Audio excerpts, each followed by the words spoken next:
Graça e paz, queridos irmãos e irmãs. Em 31 de outubro, comemora-se o dia da Reforma Religiosa do século XVI.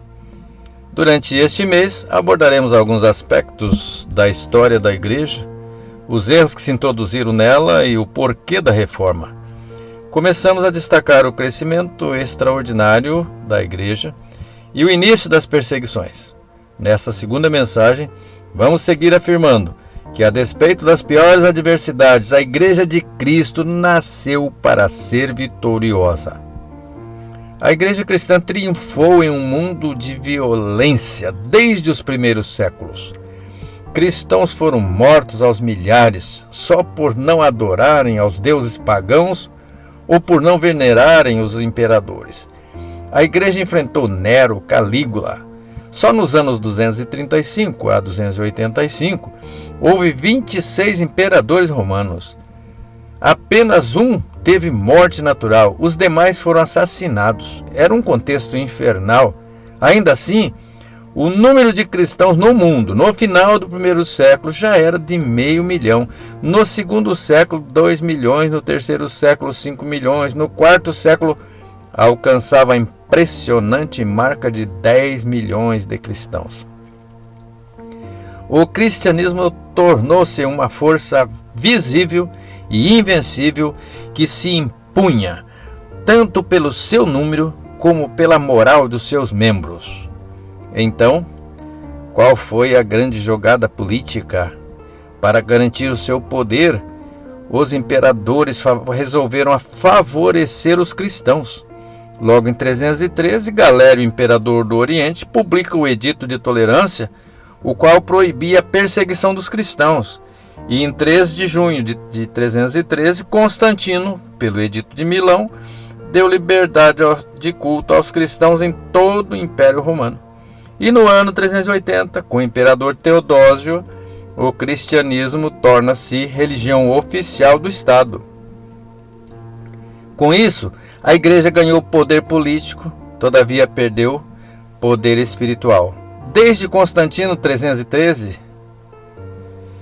o poder e o dinheiro passaram a dominar a Igreja. Ela deixou-se levar pelas benesses do imperador, como a isenção de impostos, doação de terras, pagamento de bispos, ajuda na construção de templos.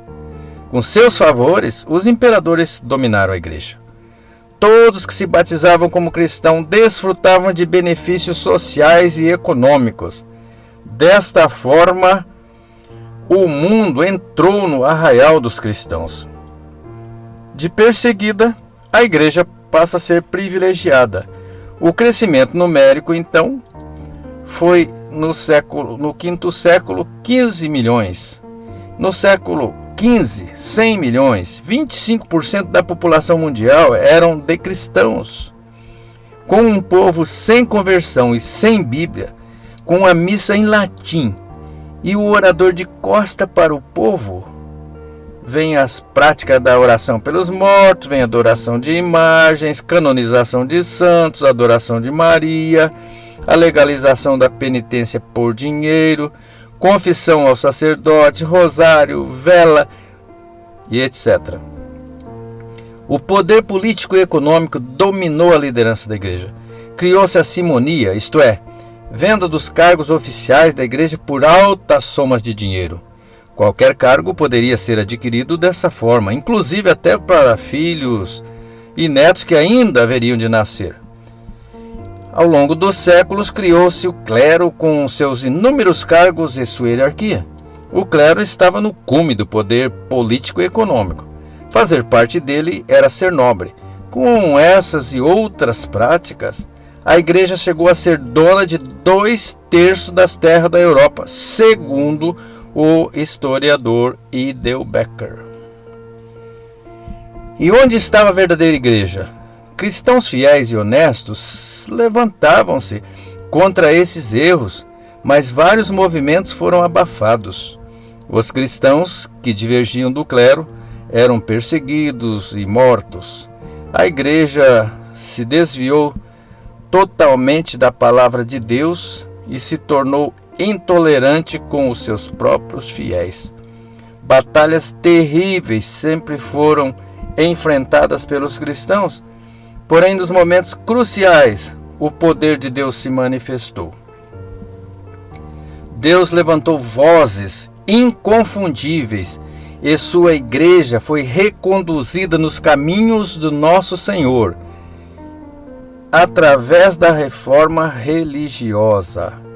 Cumpre-se a palavra do Senhor Jesus: edificarei a minha igreja e as portas do inferno não prevalecerão contra ela.